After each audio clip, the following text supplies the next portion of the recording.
Gold আর সিলভারে আবার তাগড়া move এসছে।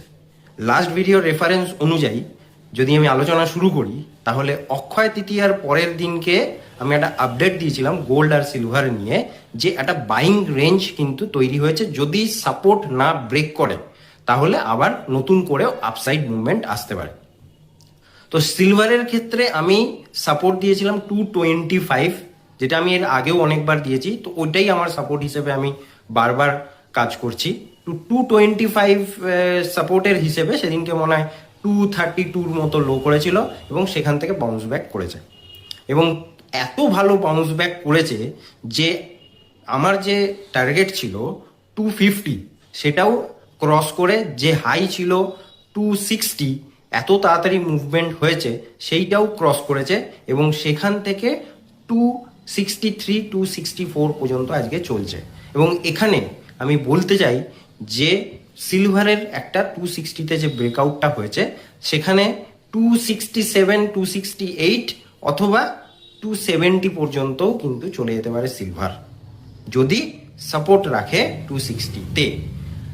এবং যদি 271 ক্রস করে সেক্ষেত্রে 280 পর্যন্তও চলে যাওয়ার চান্স কিন্তু আছে। আর গোল্ডের ক্ষেত্রে আমি বলেছিলাম 146 যদি ব্রেক না করে, তাহলে এখান থেকে যদি ওপর দিকে ওঠে তাহলে 150 253, তারপরে 155 পর্যন্ত চলে যেতে পারে। তো আজকে এখানেও 153 ক্রস করেছে, তো আমার মনে হয় যে 155 পর্যন্ত গোল্ডের দাম চলে যাওয়ার সম্ভাবনা রয়েছে। তো এটা গেল এর এখনকার গোল্ড আর সিলভারের আপডেট। এবারে চলে আসি নিফটি। কালকে যে আমি বলেছিলাম যে নিফটির মধ্যে একটা ব্রেকআউট হয়েছে, যেটা 24,200-এর ওপরে, এবং সেটা 24,400, এবং সেটা যদি ক্রস করে তাহলে 24,550 পর্যন্ত চলে যেতে পারে।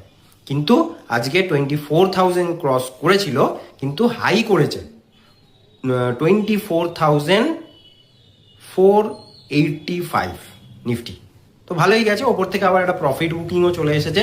কিন্তু যতক্ষণ আমার মনে হয় যে 24,200 সাস্টেন করছে, ততক্ষণ আবার একটা আপসাইডের মুভমেন্ট আসতে পারে। তো দেখা যাক কোন দিকে যায় মার্কেট।